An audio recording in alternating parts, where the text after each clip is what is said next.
একটা ঘটনা নিয়ে হাজির হয়ে গেলাম আপনাদের সামনে। আশা করছি প্রথম থেকে শেষ পর্যন্ত শুনবেন আপনারা এবং আপনাদের ভালো লাগবে। যারা শুনছেন তাদের কাছে বিশেষভাবে অনুরোধ, আমাদের চ্যানেলটি সাবস্ক্রাইব করুন এবং অবশ্যই বেল আইকনটি প্রেস করুন, তাহলে আপনারা সমস্ত নোটিফিকেশন পেয়ে যাবেন সাথে সাথে। কথা না বাড়িয়ে আমরা ঘটনায় যাই। চলুন।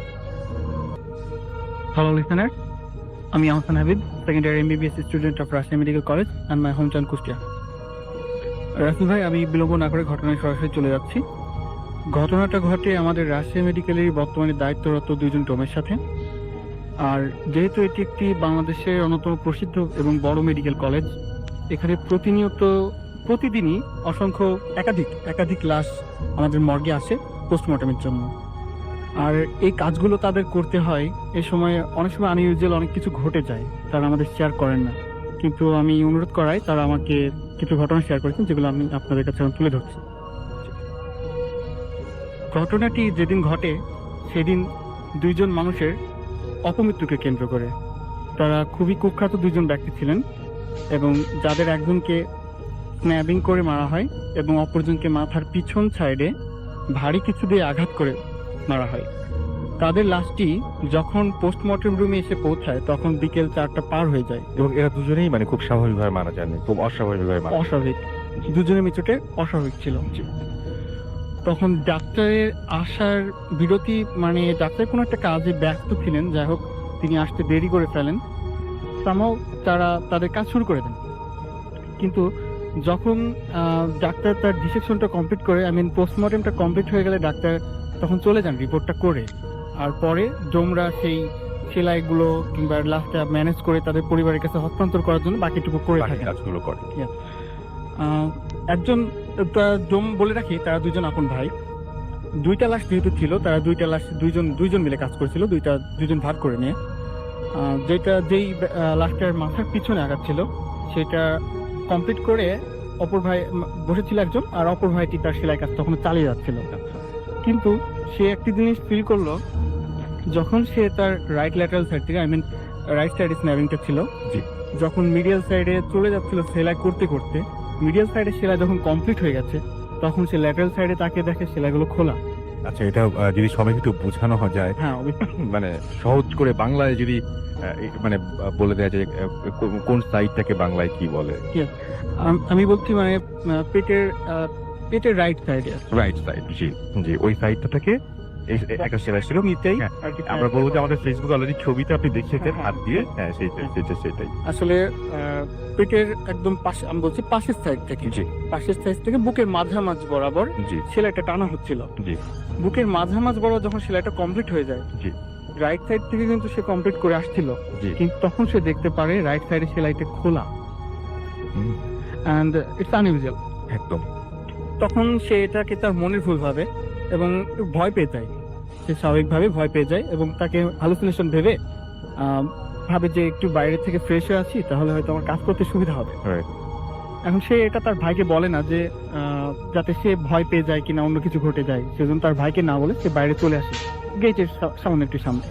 এবং তার ভাইকে, যেহেতু তার ভাইয়ের কাজ আগে থেকে কমপ্লিট হয়ে যায়, এজন্য বলে যে তুমি এই সেলাইটুকু করে ফেলো, আমি বাইরে আছি। তার ভাই যখন সেলাইটা করতে আসে, প্রেম কাহিনী তার সাথে হয়। সে যখন সেলাইটা কমপ্লিট করে, এক সাইডে সেলাইটা অটোমেটিক্যালি খোলা দেখতে খুলে যায়। আচ্ছা, এন্ড দেন সে ভাবে যে হয়তো বা ডিটেলগুলো আমি সুপারফিশিয়ালি খুবই টেনেছি, যে কারণে সেলাইটা খুলে যাচ্ছে, খুবই আলতোভাবে টানা হয়েছে কিংবা একদম স্কিনের উপর দিয়ে।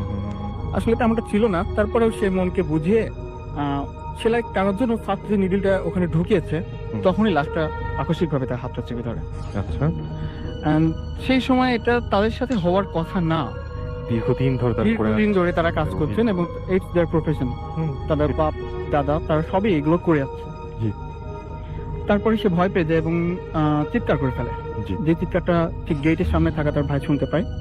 সে যখনই পিছনের দিকে ঘুরে তাকে দেখে তার ভাইটি মানে খুবই বিভ্রান্ত অবস্থায় এসে তার সামনে পায়ের কাছে পড়ে ফেইন্ট হয়ে যায়।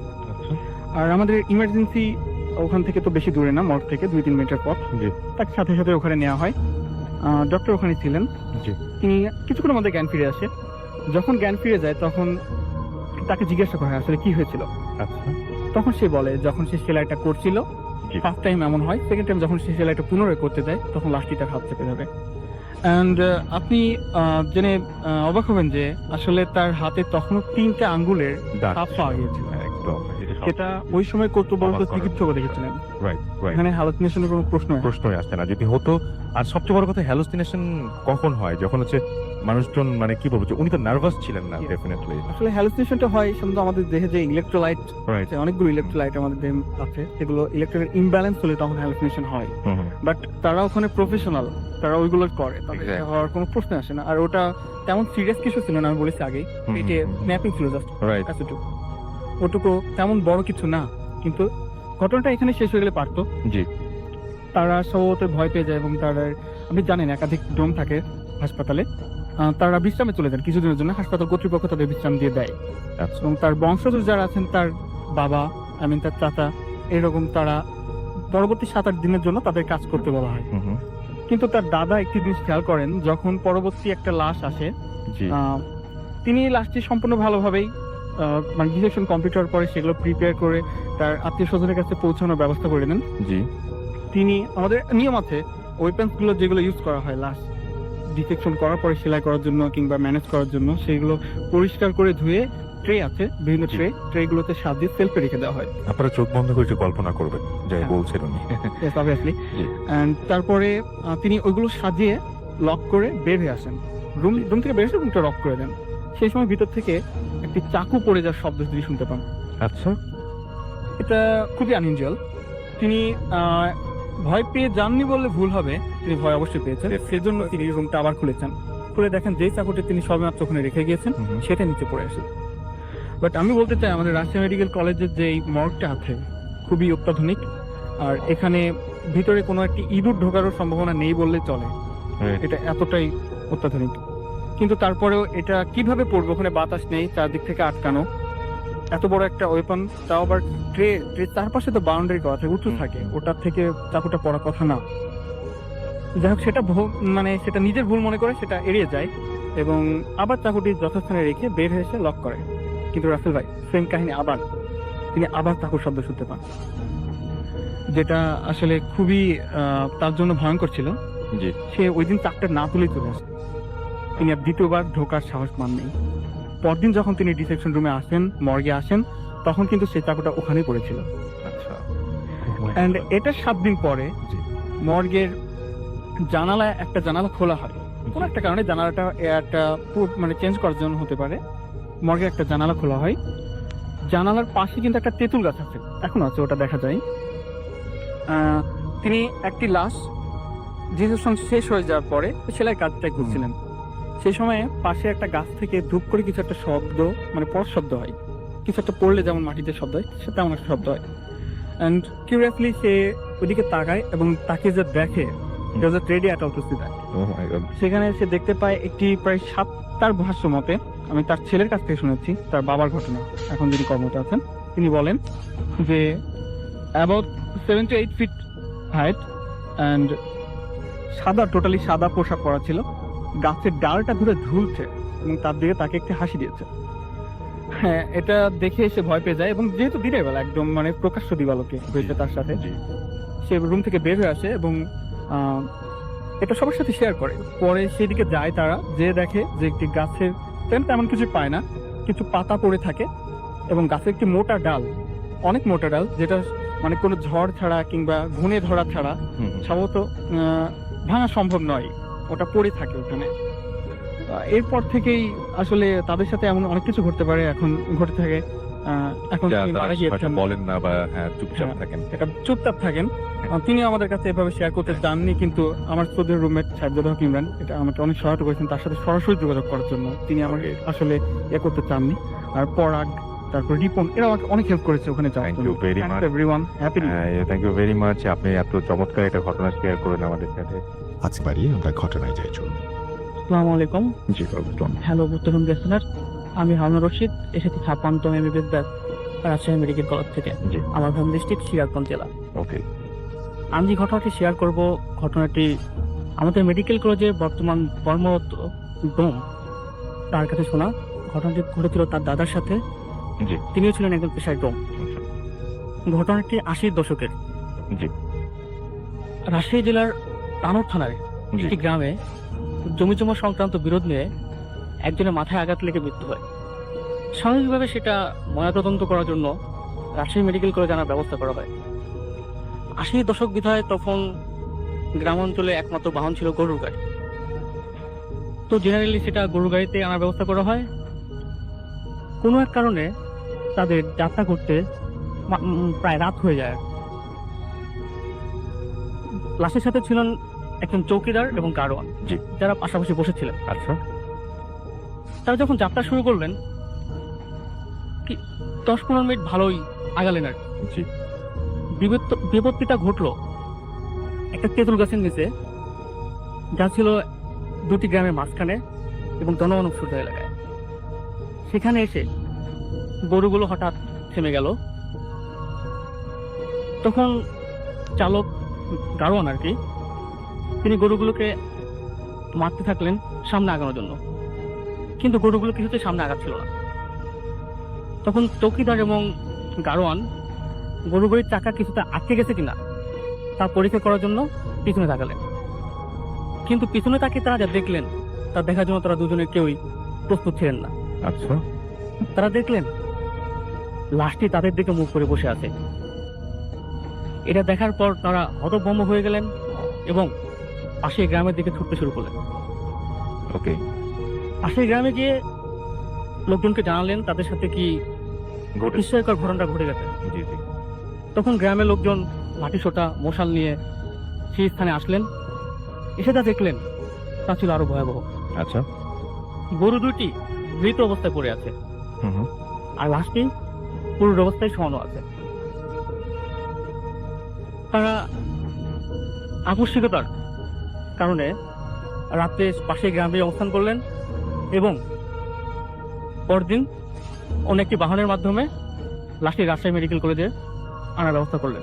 আচ্ছা, ঘটনাটা এখানে শেষ হয়ে গেলেই পারত, কিন্তু যা ঘটলো তা হচ্ছে আরো ভয়াবহ। চৌকিদার এবং গাড়োয়ান তার দুজনে মারাত্মক জ্বরে আক্রান্ত হলেন। জি। প্রায় 15 দিন ভোগার পরে চৌকিদারটি মারা গেলেন। আচ্ছা, কিন্তু গাড়োয়ানটি সুস্থ হয়ে গেলেন। মাঝে মাঝে তিনি স্বপ্ন দেখতে শুরু করলেন সেই লাশটিকে, যা বিভৎস হাসিতে তাকে বলছে, আমি তোর গাড়িতে আবার উঠতে চাই। আচ্ছা। এরপর চালকটি গাড়ি চালানো বাদ দিয়ে দেন। আচ্ছা। লাশটি রাজশাহী মেডিকেল কলেজ আনা হয় এবং ডোম সমাজে একটা প্রচলিত ধারণা আছে যে সকল লাশ এরকম শয়তান হয়ে যায় তাদের পায়ের গোড়ালিতে আর কি পেরেক ঢুকিয়ে দিলে, এটা সবচেয়ে ভয়ঙ্কর পার্ট। হ্যাঁ, তারা নাকি আর শয়তানি করতে পারে না। জি।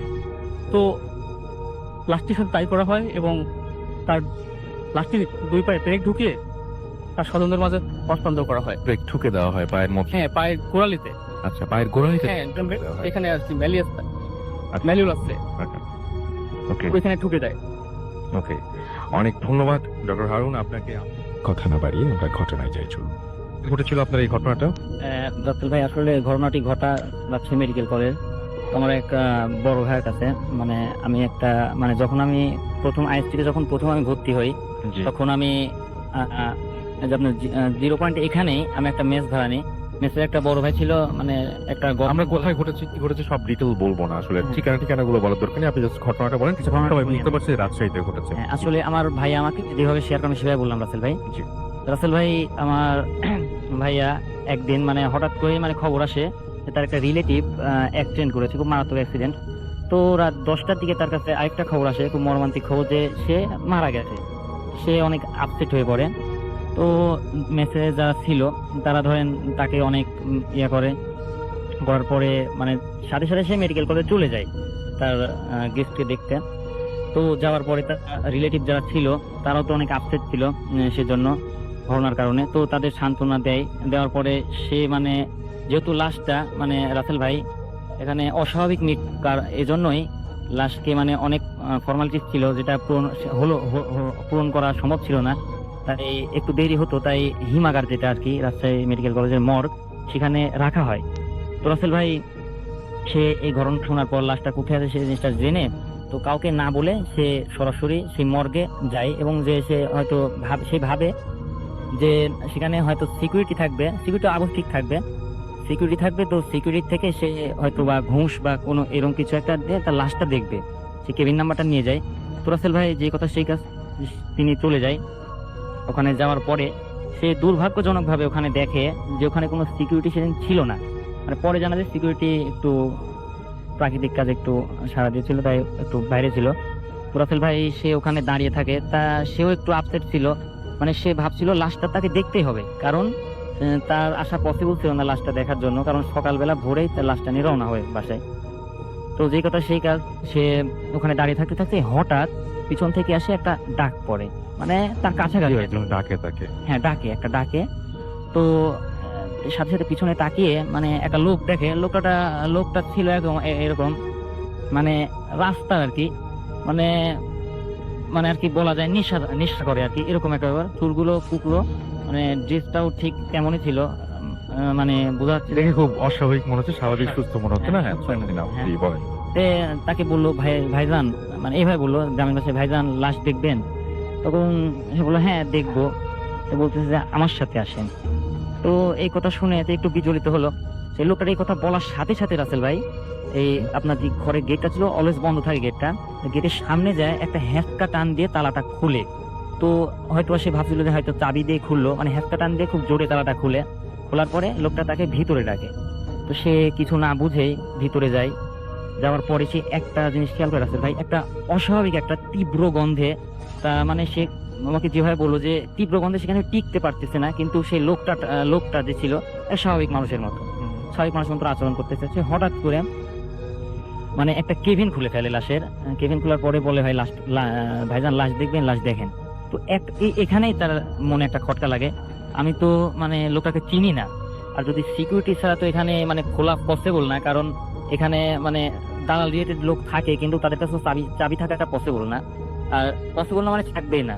তো মানে আর এরকম ভাবে ভাবার পরে আর কিছু না ভেবে লাশ দেখবো, লাশটা দেখি, আর কিছু না ভেবে তো যখন সে লোকটার সামনে গিয়ে যখন কেবিনে মানে দেখে লাশটা, যা দেখার জন্য সে একদম প্রস্তুত ছিল না যে কি দেখবে।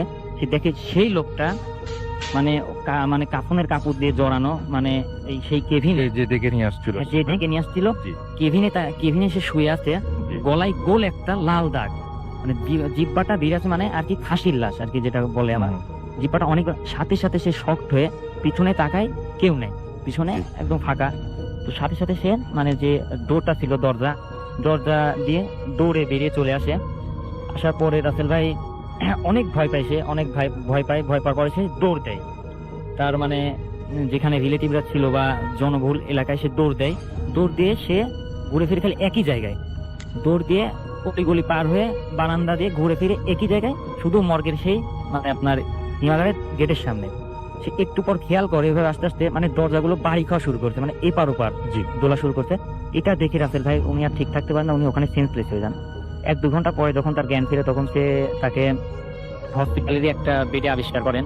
তো রাসেল ভাই পরে মানে সিকিউরিটি তাকে পায়। তো রাসেল ভাই থ্যাংক ইউ ভেরি মাচ আপনার ঘটনার জন্য, অনেক অনেক ধন্যবাদ আপনাকে। এবং আমরা একটু আবারও যাই আমাদের রাজধানীর কাছে। এবং রাজশাহীতে এরকম কিছু, আপনি কুকুর না কিছুর কথা বলছিলেন, যে খুব এরকম ধরনের বেশ কিছু জায়গা আছে যে জায়গাগুলো বেশ হন্টেড। থ্যাংক ইউ রাসেল ভাই আমাকে আবার সুযোগ দেওয়ার জন্য। জি, রাজশাহীতে এমন অনেকগুলো পুকুরের নামে আমি শুনেছি যেখানে এমন আনিজ্জল অনেক কিছু ঘটে। যেমন আমি হসপিটালের কথা বলছিলেন আপনি। আমাদের হসপিটালের পাশে যে পুকুরটা আছে, মর্গের পাশে যে পুকুরটা, নার্সিং কলেজের একদম সামনে, ওখানে দায়িত্ব যে গার্ড গুলো আছেন রাতে পাহারা দেন, তাদের মুখ থেকে শোনা, তারা বলেন তারা 4 জন ডিউটি করেন। একজন ভাগ করেন ডিউটিটা, দুইজন এদিকে যাবে, দুইজন অপোজিট সাইডে যাবে, এমন সামথিং। তো দুইজন একদিন রাত্রে ওই দিক দিয়ে হাঁটছিল, তখন দেখতে পাই পুকুরের মাঝখানে কেউ গোসল করছে। শেপটা তারা সঠিকভাবে বলতে পারলো না, তারা বললো যে ফিমেল একটা ফিগার, তার বডির অর্ধেকটা পানির ভিতরে আর বাকি অর্ধেকটা উপরে। বাট ওটা দেখে তারা ভয় পেয়ে যায়, মনে একটু খটকা লাগে যে আসলে হাসপাতালে আপনি বুঝতে পারছেন এখানে এমন এত রাতে, রাত 12টা-1টার দিকে কেউ গোসল করতে যাবে একা একা, আবার পুকুরের মাঝখানে, ওরকম একটা হন্টেড প্লেস। বাট এটা শোনার পর তারা অপর দুজনকে ডাকতে যায় যে আসলে ঘটনাটা কি, তারা ভয় পেয়ে যায়। তখন তারা যখন ঘটনাস্থলে যায়, দেখতে পারে পুকুরে পানিগুলো পানিটা নড়ছিল এন্ড পুকুরে ওঠার নামার জন্য যে সিঁড়িটা ছিল জি। ওখানে ভেজা পায়ের ছাপ ছিল। ও আচ্ছা, তার মানে ওখানে কেউ ছিল তার মানে। আই আন্ডারস্ট্যান্ড দ্যাট ওখানে ওই পুকুরের জন্য একটি মাত্র রাস্তা, জি। এবং ওই রাস্তার সামনে কিন্তু বাকি দুইজন পাহারা ছিল, হুম। আর বাকি দুইজন ছিল কিন্তু পুকুরের সামনে। তার মানে আচ্ছা। ওখানে আর কেউ থাকার কোনো স্কোপ নেই, আচ্ছা, কেউ ছিল না। তবে কি ছিল সেটাই আবার যদি সবচেয়ে বড় প্রশ্ন প্রশ্ন। থেকে যায়, তারপরেও সেখানে কথা আসছে যে পরে তারা পানি নড়তে দেখেছে, 4 জন দেখেছে, একজনের চোখের ভুল নয়, হ্যালুসিনেশন নয়। আবার সিঁড়িতে পায়ের ছাপ ছিল। জি। ওকে, সো এরকম আরো কিছু ঘটনা নিশ্চয়ই আপনার এখানে মানে আছে, এবং সেগুলো কি ওই ওই ওই ওই আশেপাশেই কোথাও ঘটেছে? জি, আশেপাশে উঠেছে। কেমন ঘটনা সেগুলো? ওখানে ওর আশেপাশে আনইউজুয়াল 2টা মৃত্যুর ঘটনা আছে, আচ্ছা। যেটা আমাদের মেডিকেল অনেক স্টাফ নিজেরা নিত্যকে দেখেছেন। আমি তাদের সাথে নিজে কথা বলেছি এবং তারা এটা শেয়ার করতে রাজি হয়েছেন আর কি, এজন্য আমি শেয়ার করছি। তাদের নাম বলছি না সঙ্গত কারণে। এবং কোথায় ঘটেছে সেটা বলা দরকার নেই। ওকে, ফাইন। হ্যাঁ। আমি ওটা শেয়ার করতে যাচ্ছি না যে কোথায় ঘটেছে এক্স্যাক্টলি, তবে আমাদের রাজশাহীতে ঘটেছে আর কি। জি। তারা দেখেছেন এরকম কোন একটা হন্টেড প্লেসে হোক, একদম ভরা দুপুরে জি। একটি 8 থেকে 10 বছরের মেয়ে জি। খেলা করছিল, হুম। কোনো একাই খেলা করছিল, ছোট মানুষ যেমন খেলে। হঠাৎ করে তারা দেখতে পেল তাদের চোখের সামনে মেয়েটি টেনিস বলের মতো মানে উপর থেকে নিচে একবার পড়ছে, নিচ থেকে আবার উপরে উঠে, ও মাই গড। অনবরত, মানে এটা হয়ে যাচ্ছে। এই কারণে তারা দেখে ওটা ভয় পেয়ে যায় এবং মেয়েটির কাছে না পৌঁছতেই মেয়েটি ওখানে স্পট ডেথ হয়ে যায়। ও, তার মানে কেউ মনে হয় মানে তাকে হ্যাঁ। ওঠাচ্ছিল নামাচ্ছিল, মানে একটা বল বা বাস্কেট বল নিয়ে খেললে বল যেমন খেললে পারে, আপ ডাউন করে, রাইট। ঠিক এমন কিছু একটা। ওখানে 5-6 জন ছিল মানুষ, তাদের সকলের স্বচক্ষে দেখা। তারা এইভাবে বলেছেন যে ওরকম আপ ডাউন করতে করতে তার মাথা থেকে প্রচুর ব্লিডিং হয়। খুব স্বাভাবিক। আপনি জানেন এটা নিউরোজেনিক শকও হতে পারে, হঠাৎ করে মারা যেতে পারে। ওটা একটা ডেথ হয়। আরেকটি ঘটনা ছিল ওই একই প্লেসে, জি। তার 5 থেকে 6 বছর আগে। হুম। ওখানে একটি ঘোষের ছেলে, তাদের কিছুটা চাষাবাদ ছিল, তার পাশে কিছুটা জায়গা ছিল, জমি ছিল, সেখানে শাকসবজি চাষ করা হতো। আচ্ছা। সেই ছেলেটি ভরা দুপুরে ওখানে সবজি তুলতে যায়, হুম। এন্ড সবজি তুলতে যখন যায় তখন ওখানে লোকজন ছিল, দিনের বেলা ওখানে লোকজন থাকে। এন্ড তারা যেটা দেখতে পায়, হঠাৎ করে সেই সবজিগুলো যেগুলো তুলছিল, আমাকে ডাটা বলি যেগুলোকে, বেশ লম্বা লম্বা হয়, জি। কিছুটা তোলার পরে ওই সবজিগুলো তার পিঠে বাড়ি দিচ্ছে। আচ্ছা। আমি কেউ যেন তাকে বেদ দিয়ে যেমন টিচাররা স্টুডেন্টের মারে সেরকম। ও মাই গড, এটা তো খুব ইন্টারেস্টিং ঘটনা। আসলে এটা আমার কাছে ইন্টারেস্টিং লেগেছে। ইন্টারেস্টিং হলো এটা হরিফিক, হুম। কারণ তার হাত দিয়ে তো নিজেকে সে আঘাত করবে না কখনোই, একদম। আর নিজের হাত দিয়ে ব্যাকওয়ার্ড সাইডে কখনো আঘাত করা সম্ভব না। বেশ কয়েকটি, তারা বললো প্রায় 7-8টি ওরকম ডাটা জি। তার পিঠে আঘাত করছে, কিন্তু জি। কেউ সেটা মানে কাউকে দেখতে পাচ্ছে না, ওখানে অদৃশ্য। জি। তারপর তারাও সেখানে পৌঁছাতে না পৌঁছাতে সেখানে স্পট ডেথ হয় ওইটা। ওকে। এই প্লেসটা এখনো হরিফিক এন্ড সবাই ওই ফরেস্টটাই, ওই সেই প্লেসে না, একদম প্লেসে যেখানে একটা মেয়েকে আমরা দেখেছিলাম বাউন্স করতে, Yes. ঠিক কয়েক বছর আগে আবার এই ঘটনা সেখানে ঘটেছিল। সো ওই প্লেসটার মধ্যে তার মানে নিশ্চয়ই মানে বোঝাই যাচ্ছে যে ওখানে কোনো একটা সমস্যা। প্লেসটার পুকুরে কিন্তু পাচ্ছে। এই প্লেসটা, এই পুকুরটার পাশে। ওকে, সো এই তো ঘটনা। কথা না বাড়িয়ে আমরা ঘটনায় যাই, চলুন। নামটা একটু প্লিজ বলবেন, কোথা থেকে এসেছেন, তারপর আমরা কথা শুরু করবো। ডিয়ার লিসেনার্স, আমি নাদিম ফ্রম রাজশাহী। তো আমি সরাসরি ঘটনায় চলে যাচ্ছি। জি, প্লিজ শুনি আপনার ঘটনা। তখন আমি ক্লাস 7-এ পড়ি, 2007। তো সেদিন ছিল 1 সেপ্টেম্বর, আমার বড় আপুর বার্থডে। তো আপু সেদিন হচ্ছে যখন ঘটনাটা শুরু হয়, তখন জি। আমি আর আম্মু বাসায় ছিলাম না। হুম। আপু ছাদে যায় এই সময় টাইম পাস করছিল, আর আব্বু বাসায় ছিল। তো সে যখন ছাদে যাওয়ার পরে দাঁড়িয়ে আছে, তো তার কানের কাছে, আব্বুর কানের কাছে কে জানি এসে বলে, সোনামুখী, আস্তে করে বলে। আচ্ছা।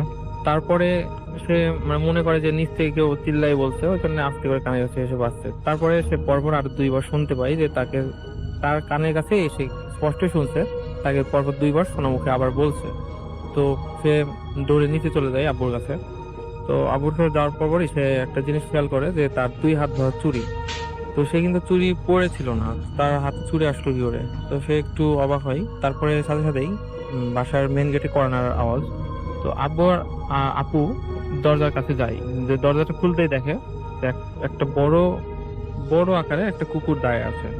তো তো আব্বু বলে যে এখানে কুকুর আসলে কি করে, তো কুকুরটাকে তাড়াই দেওয়ার জন্য সিঁড়ি দিয়ে তাকে তাড়াই দেয়। তো কুকুরটা নিচে নেমে চলে যায়।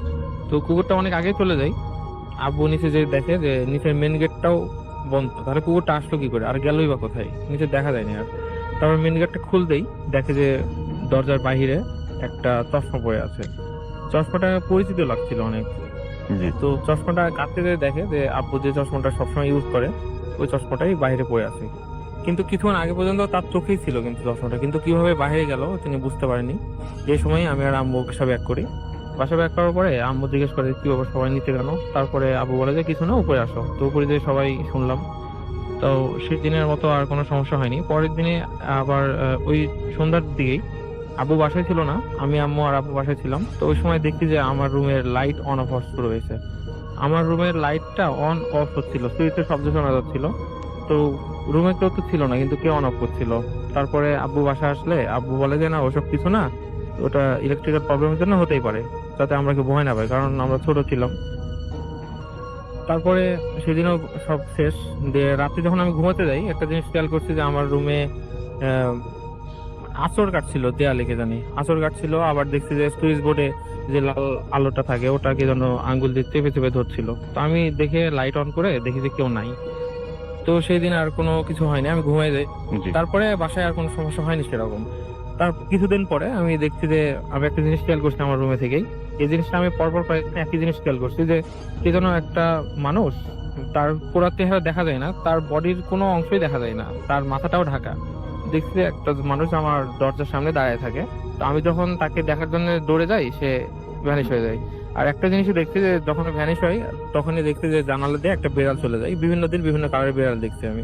এই জিনিসটা বেশ কয়েকদিন দেখছি। তো আমি একদিন চুপ করে কবিরাজের কাছে যাই। কবিরাজের কাছে যেয়ে আমি বিষয়গুলো জানাই। তো কবিরাজ বলে যে তোমার বাসায় অনেক প্রবলেম আছে, তোমার বাসায় যে আছে ও ইন্ডিয়া থেকে আসছে, তোমার আব্বুর সাথে খোঁজ নিয়ে দেখো। আর আমাদের বাসায় নাকি মানে ইন্ডিয়ান অনেক জিনিসপত্র দিয়েছে, যেমন হচ্ছে সাবান কেস, তারপরে আচ্ছা। হচ্ছে পাউডার কেস, তারপরে ইন্ডিয়ান হচ্ছে যে আগের যুগে যে বালাগুলো ইউজ করতো রাজরানীরা, এরকম টাইপের কিছু জিনিস দিয়েছে। তো আমি বাসায় এসে আম্মুকে জিজ্ঞেস করি আম্মু এরকম কিছু হয়েছে নাকি। তো হ্যাঁ এরকম তো কিছু হয়েছে, তুমি জানলা কি করে? তখন আমি বললাম যে আমি কবিরাজের কাছে গেছিলাম, আমাকে কিছু বলো না, কারণ আমি বললে তোমরা হয়তো যেতে দিতে না। আমি চুপ করে গেছিলাম, ওই আমাকে বলছে। তখন তারপরে আমাকে দেখাই, আমি আসার আগে আপুকে জিজ্ঞেস করলাম যে ওগুলো আছেই না আমাদের বাসায়। তারপর বললো হ্যাঁ এখনো আছে। তারপরে এইভাবে তো হয়। আর একটা ব্যাপার কি যে আপুর কাছে চিঠি লিখতো। আর মেন ব্যাপার কি ভাই যে ওই দিনটা আপুকে পছন্দ করতো, হ্যাঁ, সেই জন্যই এত কিছু এত কিছু করতো। Thank you very much. এবং আপনার এখন কি সব ঠিক আছে? এখন হচ্ছে বাসায় অনেক ধরনের প্রবলেম হতো, ও অনেকবার দেখাও দিয়েছে। একবার এসেছিল আব্বুর রূপ ধরে, তো আম্মু যখন বুঝতে পারে, তো আম্মু দোয়া পড়া সে বিভিন্ন রূপ ধরেও আছে। হ্যাঁ হ্যাঁ রূপ ধরে আসে। তো আম্মু যখন একবার বুঝতে পারছিল, সেদিন আব্বু আবার বাসায় ছিল না, মানে অনেক রাত হয়ে আসতে। তো আম্মু যখন দোয়া পড়া শুরু করলো, তো আম্মু নিজে স্পষ্ট দেখছে যে ওই মানে বিছানা থেকে হচ্ছে মানে বিছানার পাশে বসেছিল। জি। আম্মু যখন দোয়া পড়া শুরু করে তখন বিছানা থেকে লাফ দিয়ে ওই হচ্ছে মেঝের ঠিক এক হাত উপরে, মানে সাঁতার কাটে না যেভাবে পানিতে মানুষ, ওইভাবে সাঁতার কাটতে কাটতে রুম থেকে অনেক মানে ভয়ানক একটা আওয়াজ করতে করতে রুম থেকে বের হয়ে চলে যায়। এটা Okay. ছিল। অনেক ধন্যবাদ আপনাকে আপনার ঘটনার জন্য। এবং আমরা কোনো কথা হবে না, আমরা পরবর্তী ঘটনায় যাবো। এবং আমাদের সমস্ত ঘটনাগুলোই এখানে নিয়ে রেখেছেন দেখতে পাচ্ছি, যারা মেডিকেল কলেজের সাথে রিলেটেড। ওকে, অলরাইট।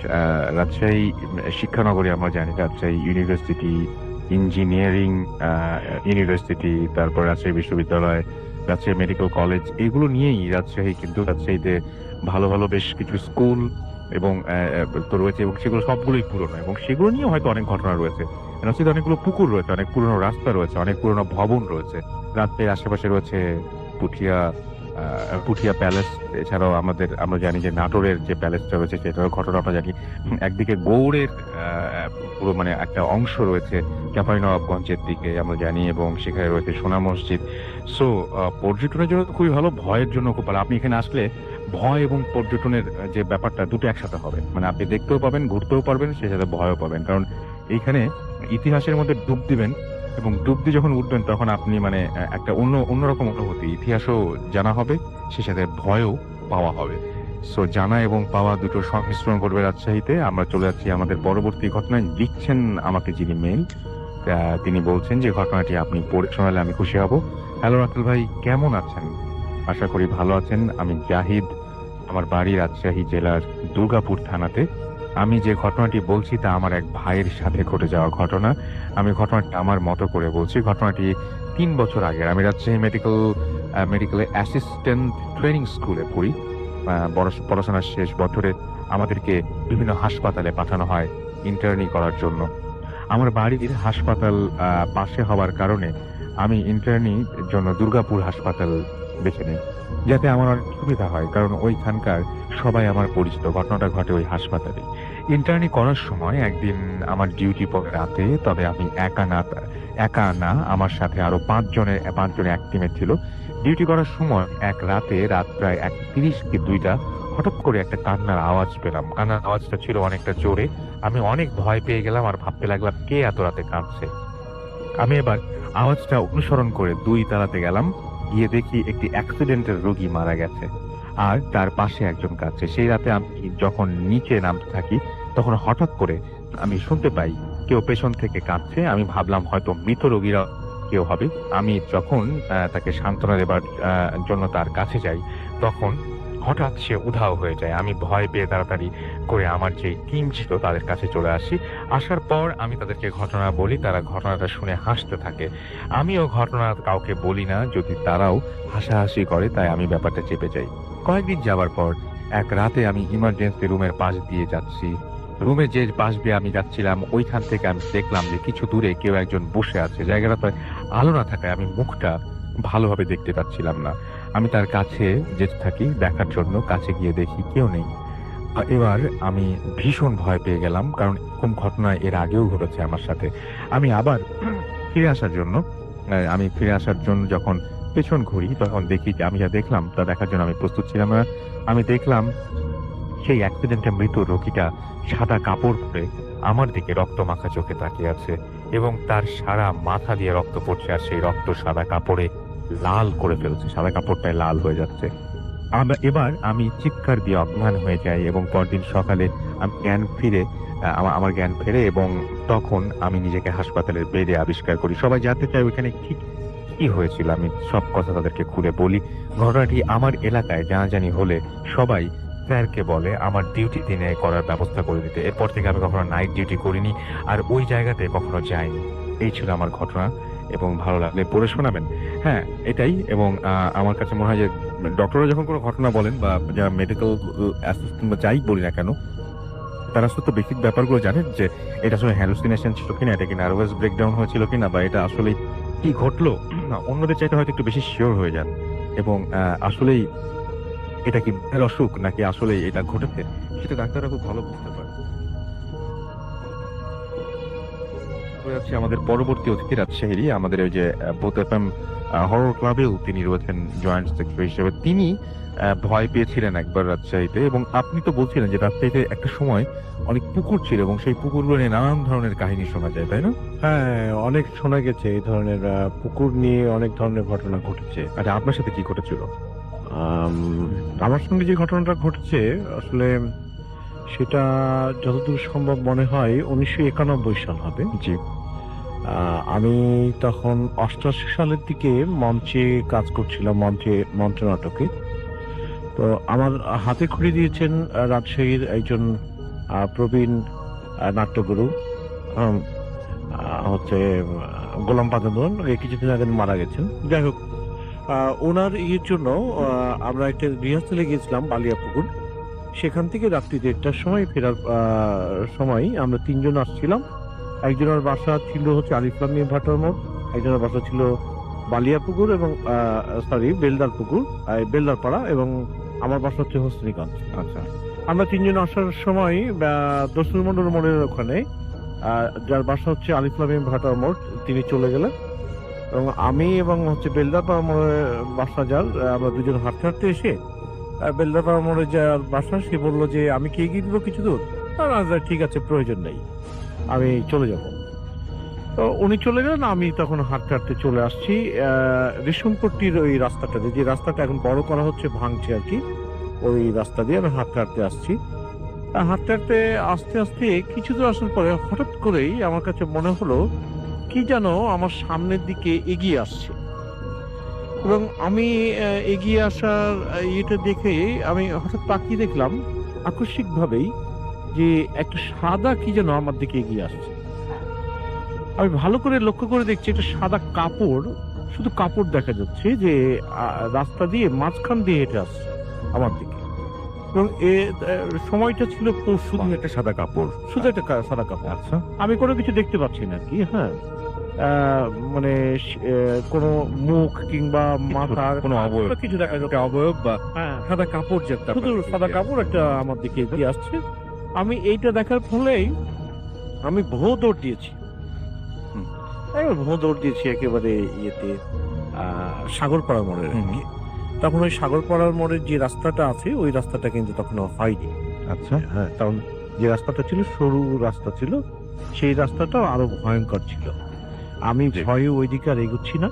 আমি এই সাগরপাড়া মোড়ে এসে কোনো ব্যক্তিকে পাই কিনা সে বিষয়টা দেখার জন্য ওখানে দাঁড়ালাম, যে হেল্প নেব, যে এরকম রাস্তায় এরকম ঘটনা ঘটেছে, আমাকে একটু হেল্প করুন, আমি অন্ততপক্ষে রানীবাজার পর্যন্ত আমাকে একটু এগিয়ে দেওয়ার জন্য। কিন্তু এরকম কোনো ব্যক্তিকে পাওয়া গেল না, কারণ পৌষ মাসের শীত ছিল একদম। এবং রাত্রি প্রায় 2টা বাজে। একেবারে খা কোনো ইয়ে পাওয়া যাচ্ছে না রাস্তায়, হ্যাঁ, লোককে পাওয়া যাচ্ছে। দেখ, আমি কিছুক্ষণ অপেক্ষা করার পর আমি আবার হেঁটে আসলাম ওই মানে রেশমপটির রাস্তাতে। এবার রেশমপটির রাস্তাতে এসে আমি দেখছি ঠিক যেইখানে ওই কাপড়টি আমার দিকে হেঁটে আসছিল যেখান থেকে, ওইখানেই আবার দাঁড়িয়ে আছে মাঝখানে। এবং মডেল স্কুলের ওইখানে আমি যখন এসেছি তখন হচ্ছে আমি 2 ধাপ এগোচ্ছি, তো ওই সাদা কাপড়টিও আমার দিকে 2 ধাপ করে এগিয়ে যাচ্ছে। আমি রীতিমতো ঘেমে গিয়েছি, শীতের মধ্যে আমি ঘেমে গেছি। এবং আমার নাভিশ্বাস অবস্থায় যখন সে আমার দিকে এগোতে মানে শুরু করেছে, তখন আমি আবারও দৌড় দিয়েছি সাগরপাড়ার ওইদিকে। জি। এবং সেইখানে বটতলার মোড়ে দাঁড়িয়ে থেকে আমি চেষ্টা করছি কোনো লোককে পাওয়া যায় কিনা, কিংবা কোনো নাইট গার্ডকে পাওয়া যায় কিনা, কিন্তু কাউকে পাওয়া যাচ্ছে না। এইভাবে বেশ কিছুক্ষণ কাটার পরে আমি আবার আসলাম, এসে দেখছি যে ওই এটা সাদা কাপড়টা আবার ওই রাস্তার মাঝখানেই দাঁড়িয়ে আছে।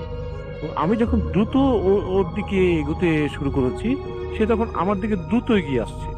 এবং দ্রুত যখন এগিয়ে আসছে, আমি তখন রেশমপট্টির যে গলিটা আছে, রেশমপট্টি মসজিদের গলি, ওই গলির মধ্যে ঢুকে পড়েছি। এবং আমি রীতিমতো আমার মানে নিঃশ্বাস খুব দ্রুত চলছে, মনে হচ্ছে যে আমি এই মুহূর্তে হার্ট ফেল করবো। এবং আমি চিৎকার করব, সেই চিৎকার করার মতো আমার মানে গলা দিয়ে কোনো আওয়াজ বের হচ্ছে না, এত ভয় পেয়ে গেছে। স্বাভাবিক। তারপরে আমি বেশ কিছুক্ষণ ওই গলির মধ্যে দাঁড়িয়ে থাকলাম। তারপরে একটু স্বাভাবিক হলে আমার তখন একটু সেন্স আসলো যে এত রাত্রে আমি গলির মধ্যে দাঁড়িয়েছি, কেউ যদি বেরিয়ে আমাকে দেখে তাহলে আবার আরেকটা উটকো ঝামেলা হবে যে আমি চোর, এরকম বিষয়টা হবে। আমি আবার আস্তে আস্তে 1 পা 2 পা করে এগিয়ে আসলাম। এসে আমি ডান বামে দেখছি, লক্ষ্য করে, হ্যাঁ, দেখছি যে ও যেখানে ছিল সেইখানে সাদা কাপড়টা আবার দাঁড়িয়ে আছে। আচ্ছা, এবং আমি আবারও হচ্ছে ইয়েতে মেন রোডে আসলাম। মেন রোডে এসে দাঁড়িয়ে থেকে ওই যে পুরাতন মানুষের প্রবীণদের কাছে শুনেছি যে বগলের তলায় দিয়ে দেখলে নাকি এরকম ভূত টুত হলে দেখা যায় আর কি, যে শূন্যের উপর দাঁড়িয়ে আছে। তো আমি বগলের নিচে বগলের নিচ দিকে আর কি প্রবীণদের কাছে শুনেছি আর কি। হ্যাঁ, তো আমি এইরকম বগলের তলা দিয়ে দেখার চেষ্টা করলাম।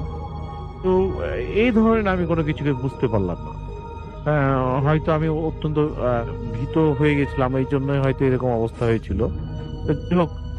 আমি ওই মুহূর্তে চিন্তা করলাম যে আমাকে তো বাসায় যেতে হবে, এবং ওইখান থেকে বের হওয়ার যে পথগুলো ওগুলো আরো ডেঞ্জারাস। এই জন্য আমি ওই পথ না যেয়ে এদিক দিয়ে যাওয়ার চেষ্টা করছি।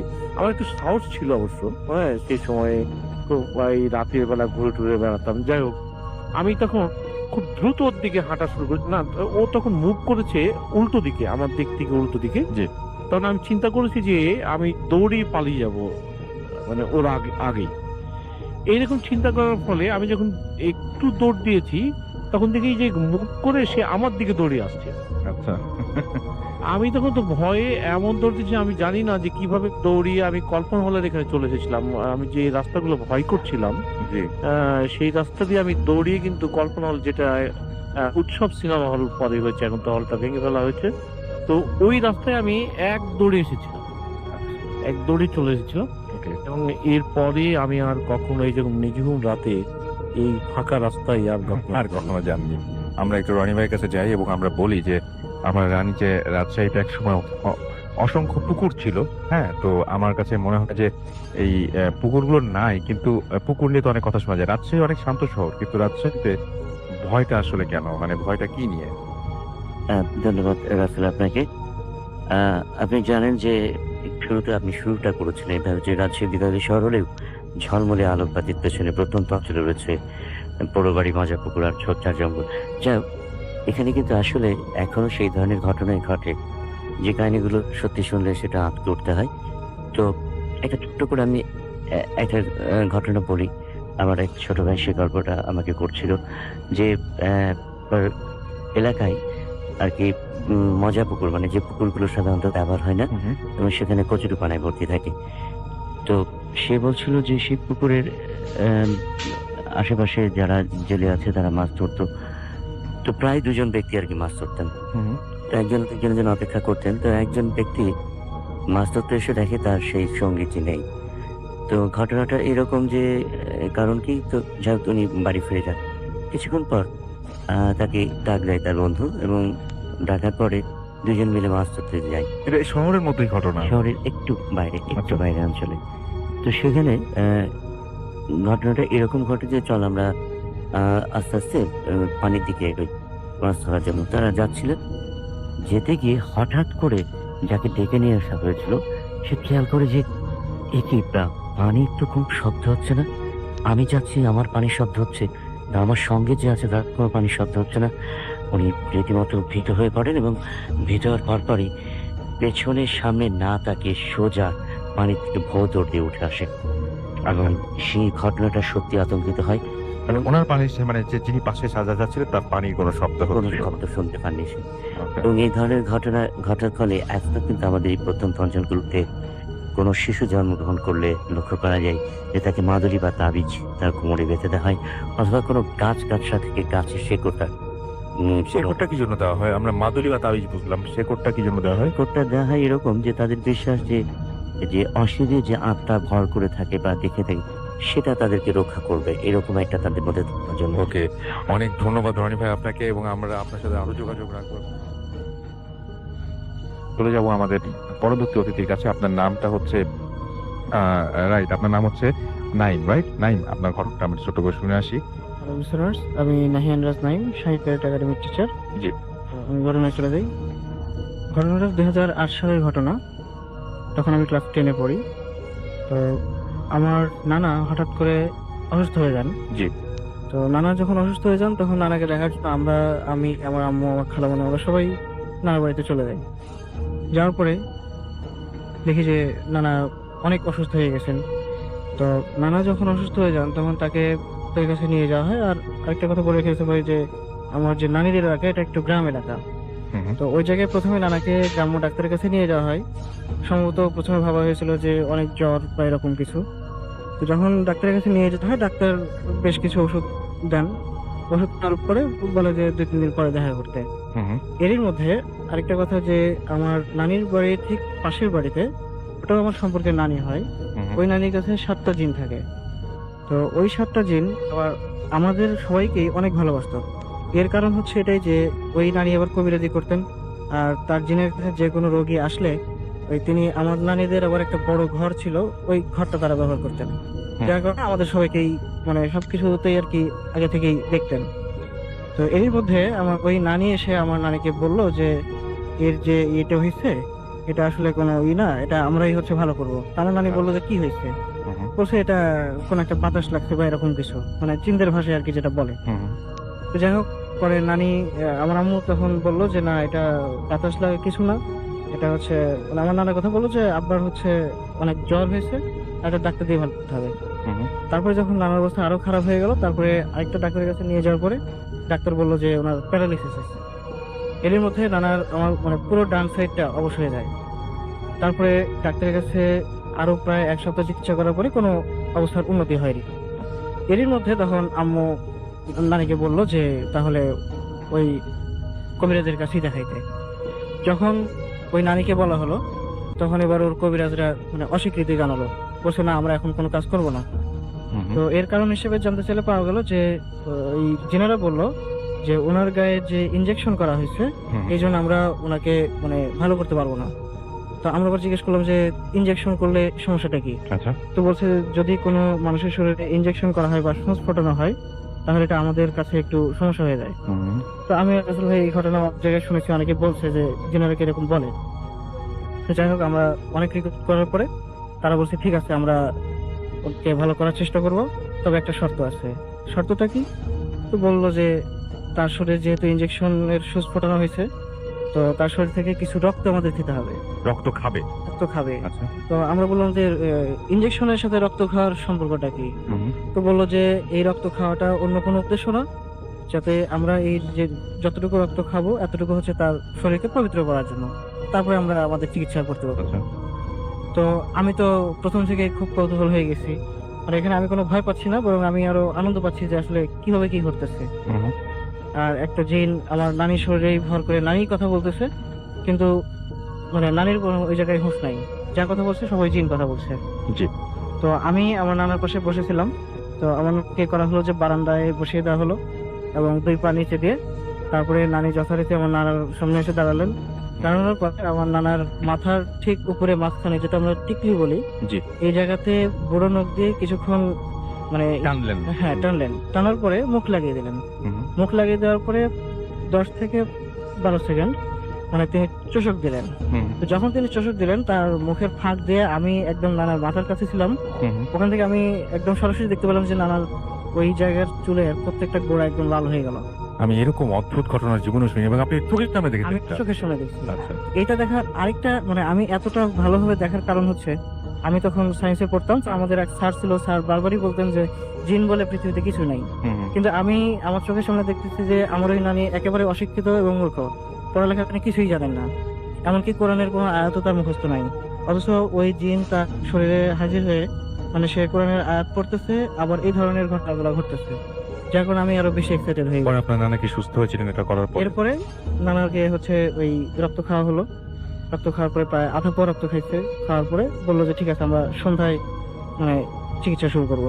তো সন্ধ্যায় আমাদেরকে বলে দেওয়া হলো যে নিমের ডাল, তারপরে আগরবাতি, আরো অনেক কিছু। তো আমি বাজার থেকে নিয়ে আসলাম। এরপরে রাত্রেবেলা আবার জবা ফুল নিয়ে আসতে বলা হয়েছে, জবা ফুলও নিয়ে আসলাম। নিয়ে আসার পরে নানাকে 3 দিন চিকিৎসা করলো, তারা প্রায় 1 থেকে 1.5 ঘন্টা করে। দেওয়ার পরে বললো যে আর কোনো সমস্যা নাই, তিনি খুব তাড়াতাড়ি সুস্থ হয়ে যাবেন। এরপরে আমরা দেখলাম যে প্রায় 1 সপ্তাহ পরে আমার নানা মোটামুটি সুস্থ হয়ে গেল। তারপরে জিন বললো যে আপনারা এক কাজ করেন, বাজার থেকে দুধ, পায়েস এগুলো সব নিয়ে আসেন, নিয়ে মানে পায়েস তৈরি করার জন্য। তো বললো যে আমি আবার তখন জিনদের সাথে মাঝে মাঝে কথা বলছিলাম মানে অবসর সময়, আপনারা কোথায় থাকেন কি থাকেন। তো আমার সাথে তারা বেশ ভালোভাবে কথা বললো এবং মানুষের সাথে কথা বলে যেমন ঠিক এইভাবে আমার সাথে মানে সঙ্গে সঙ্গে বসে গল্প বললো। আমি তো দুধ নিতে বলা হয়েছে প্রায় 6 থেকে 7 কেজি। আমি বললাম যে আচ্ছা এত দুধ কে খাবে, আমরা তো বাড়িতে মানুষ আছি 10 থেকে 12 জন। তখন ওই জিন বললো যে এখানে আমাদের সাথেও অনেকজন আছে, তারাও খাবে। তো যাই হোক, পরে যখন পায়েস রান্না হয়ে গেল আমরা সবাই একসাথে বসে সবাই মিলে খাইলাম, এমনকি ওই নানিও আমাদের সাথে খাইলো, কিন্তু নানি খায়নি, আসলে ওই জিনটা খাইছে। আর এর পরবর্তী যে মানে আরেকটা ঘটনার সাথে এই ঘটনা সেটা পরে একসঙ্গে বলা যাবে। তারপরে আর কি নানা সুস্থ হয়ে যান। Thank you very much. কথা না বাড়িয়ে আমরা ঘটনায় যাই। চলুন। কোথা থেকে এসেছেন আপনি? আপনার নাম এবং ঠিকানা? নাম তো আমরা বলে দিলাম, ঠিকানাটা একটু বলবেন। ধন্যবাদ রাইফান ভাই, আমি শুভজিৎ ভট্টাচার্য পলাশ, আমি বোয়ালে থানার মোড় থেকে এসেছি। জি। তো আমি মূল ঘটনায় আসিনি। জি। তো রাসেল ভাই, আমার যে মূল ঘটনাটা সেটা আমার দিদিমাকে কেন্দ্র করে। তো আমার দিদিমা আমাকে প্রচন্ড ভালোবাসতেন। জি। আমার দিদিমার একটা অভ্যেস ছিল যে বাড়ির যেসব ছেলেরা আছে বাড়ি থেকে কাজকর্ম করে বাসায় ফিরলে তাদের ফ্রেশ হওয়ার আগ মুহূর্তে চা নাস্তা রেডি করে রাখতেন। এটা তার সবসময় করতেন এবং তার এটা ডেইলি রুটিন ছিল তার এটা। এটা কি রাজশাহীর ম্যাক্সিমাম মানুষেরই বোধহয় অভ্যাস? জি জি জি, এটা রাজশাহীতে এবং কাজলাতে ঘটে যাওয়া ঘটনাটি। জি। তো আমি আমার বাসাতেই থাকতাম। তো আমার দিদিমা গত 2009 সালের 14 ডিসেম্বর উনি আহত হন একটু আগুনে। জি। এবং জানুয়ারি মাসের 2010 সালের জানুয়ারি মাসের 14 তারিখে উনি মৃত্যুবরণ করেন। তো রাসেল ভাই বলে রাখি যে উনার মৃত্যু ঠিক 5 দিনের মাথায় আমি রাত্রিবেলায় প্রাইভেট পড়িয়ে যখন বাসার দিকে ফিরে আসছি, তখন আমি বলে রেখি যে আমার মামার বাসা 2 তলা বিশিষ্ট।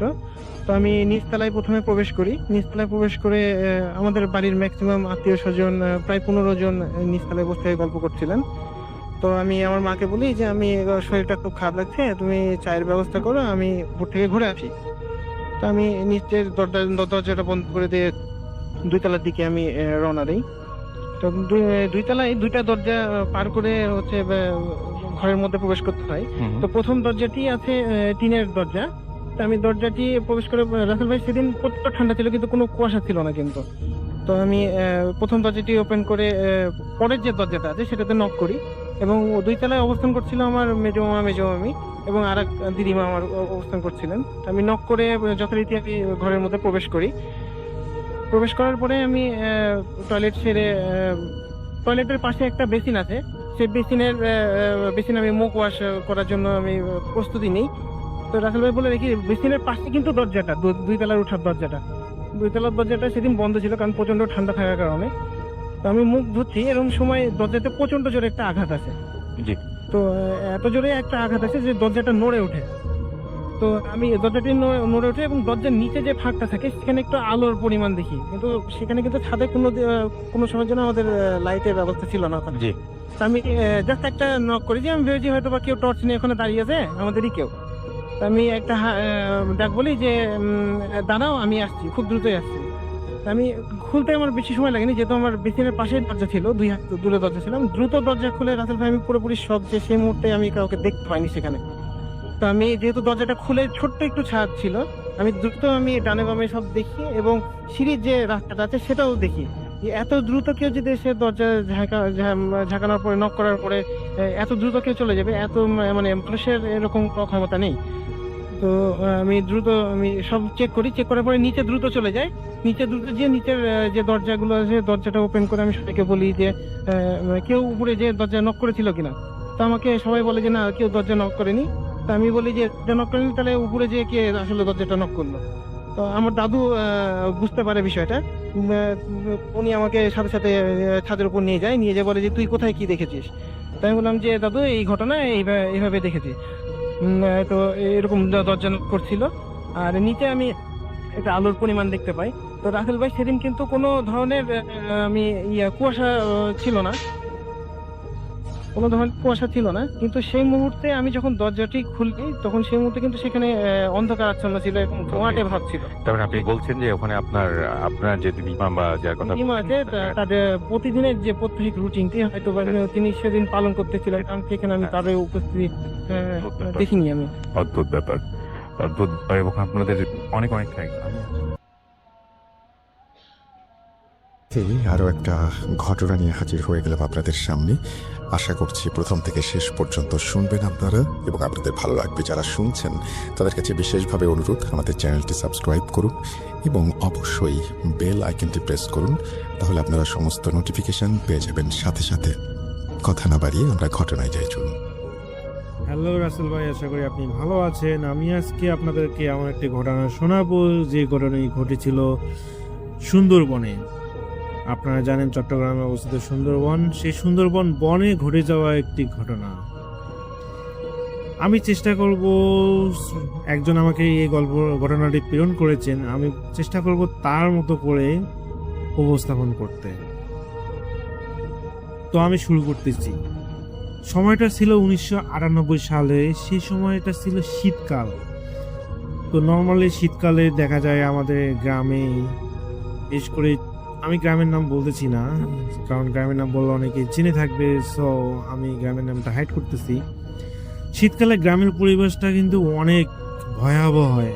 হয়তো দিনের বেলা হয়তো মানুষ ভয় পায় না, কিন্তু যত বেশি সন্ধ্যা নামে তত বেশি মানুষ এতটাই কিন্তু বাইরে থাকতে ভয় পায়, এতটাই ঠান্ডার প্রকোপ যা আসলে বাইরে থাকা মুশকিল।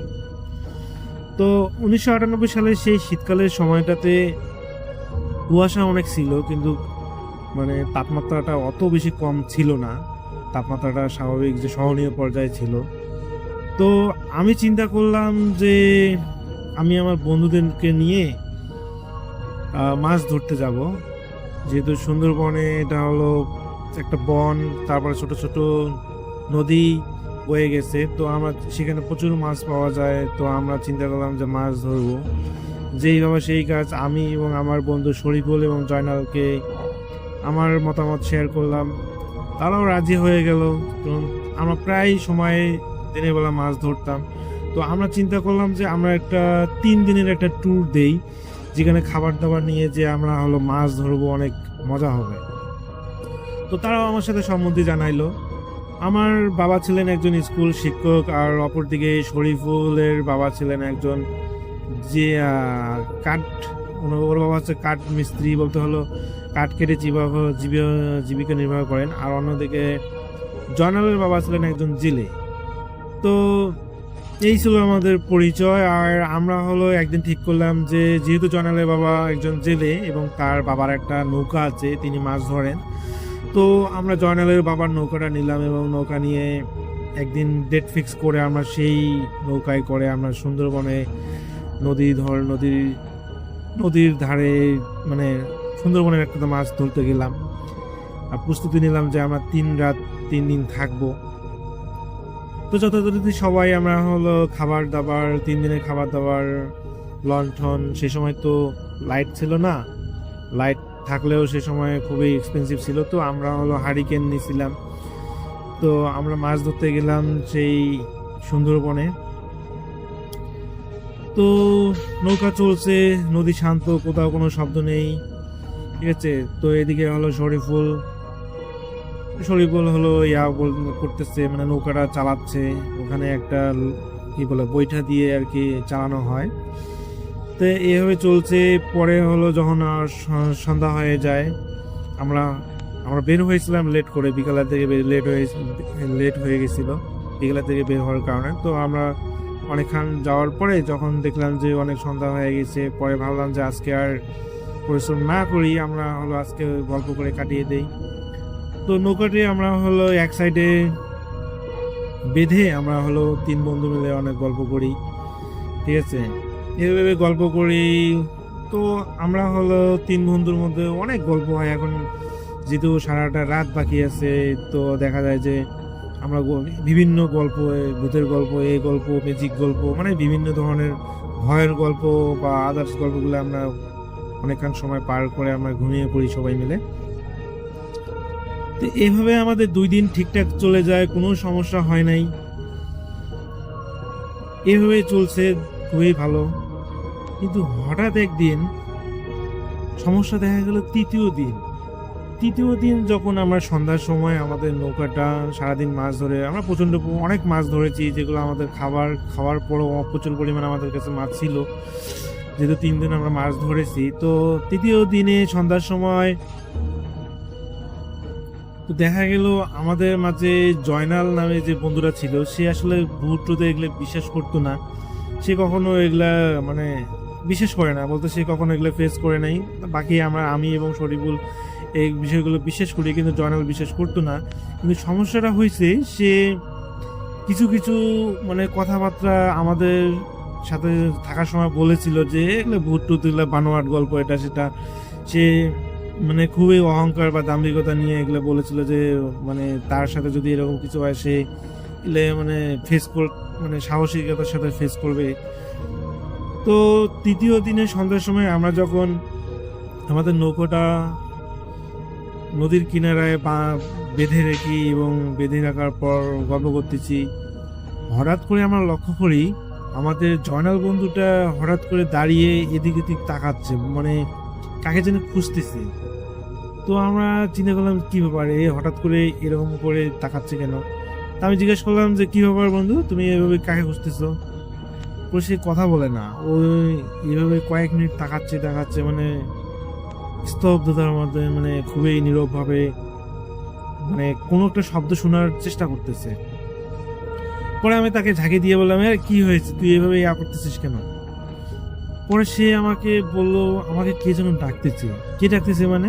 কে তো ডাকে? আমি কেন জানি আমার ভাইয়ের গলা শুনলাম। তোর ভাই? তোর আবার ভাই কে? বললো যে আমার ভাইয়ের নাম হচ্ছে রুবেল এবং সে মনে হচ্ছে আমাকে ডাকতেছে। আরে তোর রুবেল ভাই না সে 3 বছর আগে মারা গেছে, তোর ভাই আবার তোকে ডাকবে কিভাবে? না, আমার ভাই আমাকে ডাকতেছে। ও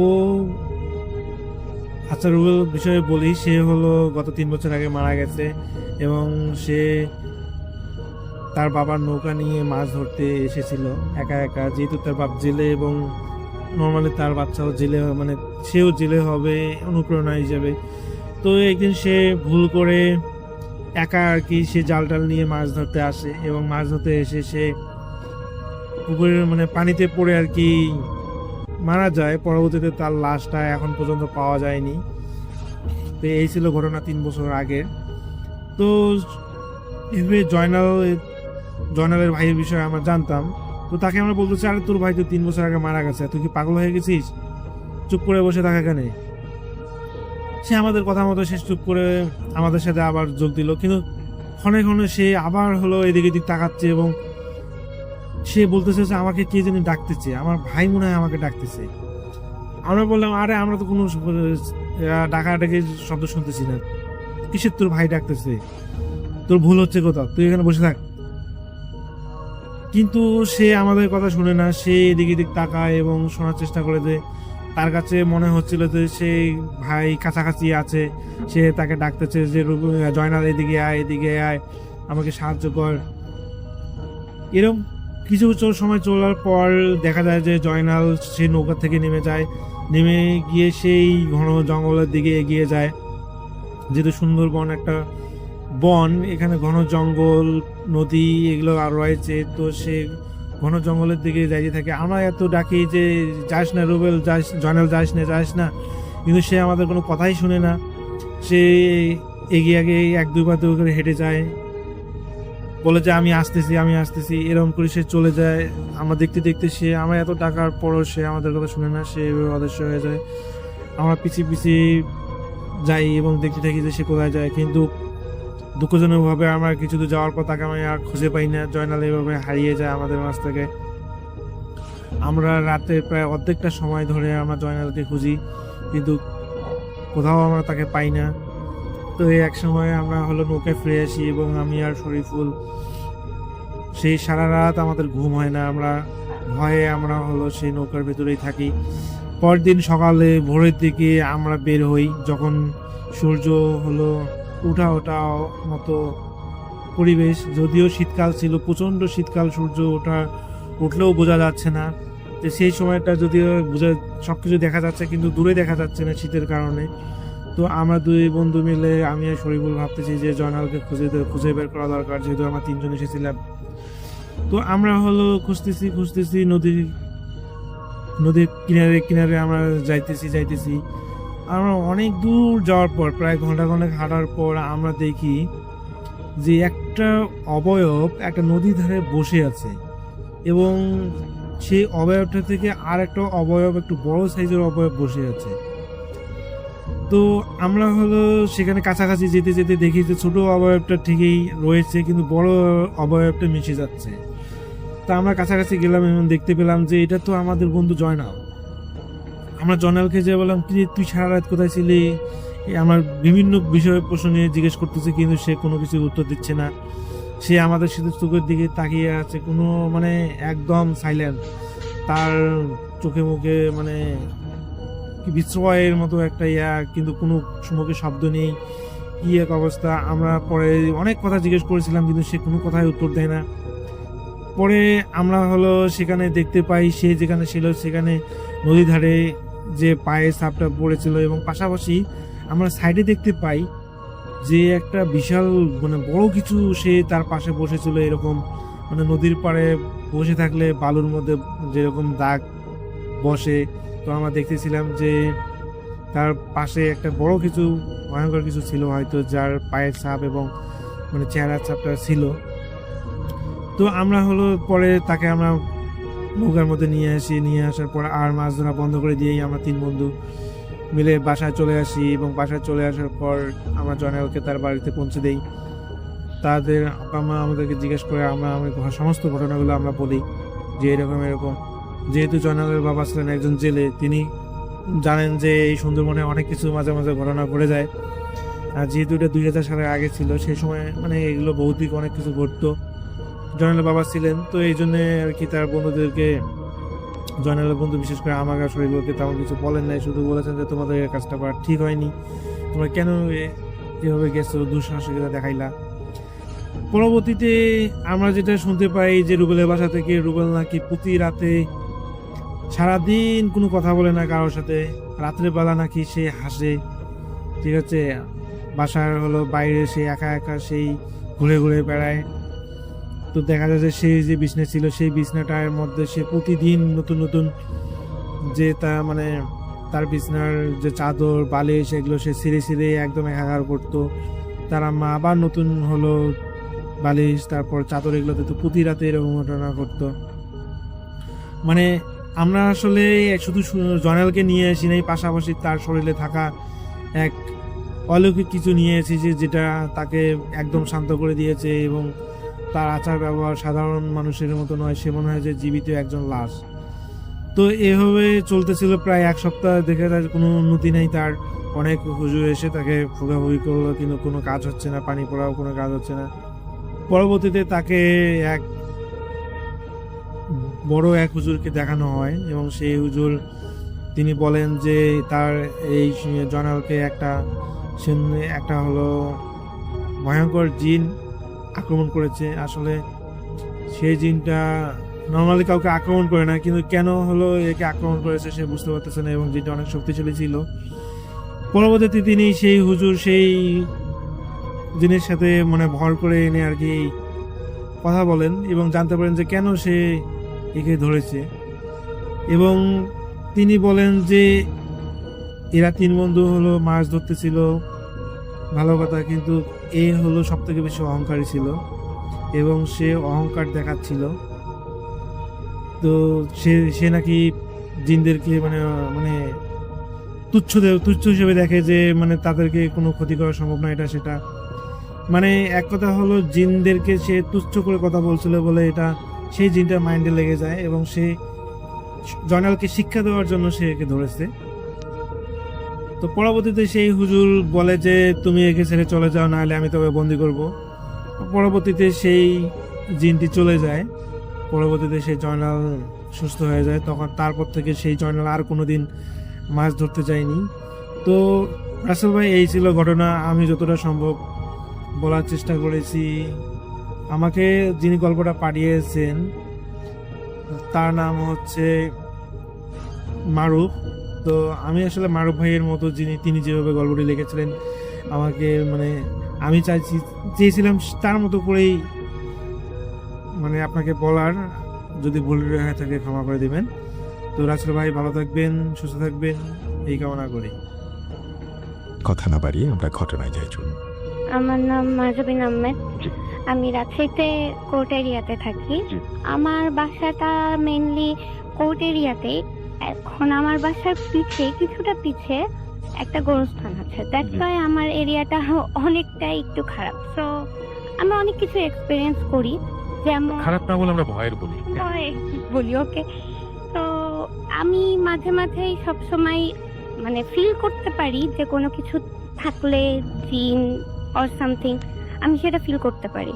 তো আমাকে বেশিরভাগ টাইম এফেক্ট করে না, কিন্তু এফেক্ট করছে তখন আমি কলেজে পড়ি। 2012-এর ঘটনা হবে। এটা আমার ভাইয়ার মাধ্যমে এফেক্টেড হয়েছি আমি। আমার ভাইয়া নর্মালি রাতের বেলা বাইরে ঘোরাফেরা করে, তো ওর বন্ধুকে ডাকতে একটা জায়গায় যায়। সেই জায়গায় একটা তাল গাছ আছে, তাল গাছটা খুব একটা ভালো না। ওখানে সবসময় বলে যে ওখানে অনেকেই অনেক কিছু দেখে। আমার ভাই ওখানে দাঁড়ায় ছিল, তখন তার সামনে একটা কুকুর লাফ দিয়ে নামে। অ্যান্ড কুকুরটার কালার খুবই আজব টাইপ ছিল, কারণ কুকুরটার সামনে ছিল ব্রাউনিশ রেড কালার আর পিছে ছিল ব্ল্যাক কালারের। তারপরে সে সেটা দেখে ভয় পায় এবং চলে আসে, কিন্তু এটা বাসায় এসে কাউকে বলে না। কিন্তু বাসায় আসার পরে আমি বাসায় ঢোকার পরে ভাইয়া ঢোকার পর থেকে আমার মাথা ভার ভার হতে থাকে, আমি ফিল করতে থাকি সামথিং রং। তো আমি অ্যাটিটিউডে প্রবলেম চলে আসে, অ্যাটিটিউডে আমার প্রবলেম আসে।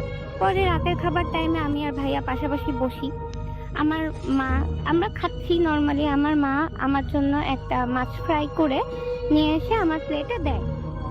প্লেটে দেওয়ার পরই হয় কি আমার মাথাটা পুরাটা একদম ব্যথা হতে থাকে, শরীরটা কাঁপতে থাকে, আর মনে হচ্ছে আমার বমি হয়েছে। দেন আমি কাঁপতে কাঁপতে না খেয়ে উঠে যাই, বলি শরীরটা খারাপ লাগতে, উঠেছে আমি রুমে আসি। আমার রুম থেকে ভাইয়ার দিকে তাকায় দেখি ভাইয়ার পিঠে শ্যাডোর মতো কিছু। আচ্ছা, আমি কাঁপছিলাম তখনও।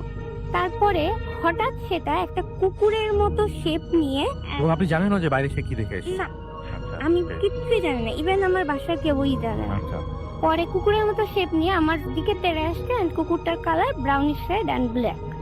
দেন আসার পর ওটা দেখে আমি চিৎকার করে কাঁপতে থাকি। আমার বোন, আমার মা দৌড়ে এসে আমাকে ধরে জিজ্ঞেস করে। আমার মুখ দিয়ে খালি জাস্ট এইটুকুই বের হচ্ছিল, ভাইয়ার সাথে কিছু আছে, ভাইয়ার সাথে কিছু আছে। দেন আমার মা অনেক কষ্টে আমাকে শান্ত করে দোয়াটা পড়ে ঘুম দিয়ে দেন। পরে আমার ভাইয়াকে যখন আমার মা জিজ্ঞেস করেন, তখন ভাইয়া বলে যে সে বাইরে থেকে ভয় পেয়ে আসছিল, অ্যান্ড এইরকম একটা কুকুরের শেপের কিছু দেখে ভয় পেয়ে আসছিল। আচ্ছা, এখন আপনার বাসায় কি ধরনের সমস্যা হয় আপনার নিজে? আমার বাসার সমস্যা হচ্ছে, আমাদের বাসাতে ঠিক মধ্য দুপুরে আমাদের বাসার পাশে একটা জায়গা আছে যেদিকে কাপড় কাচা হয় নর্মালি। জি জি তো ওই দিকটাই নর্মালি কেউ যায় না, কারণ গেট বন্ধ থাকে। জি।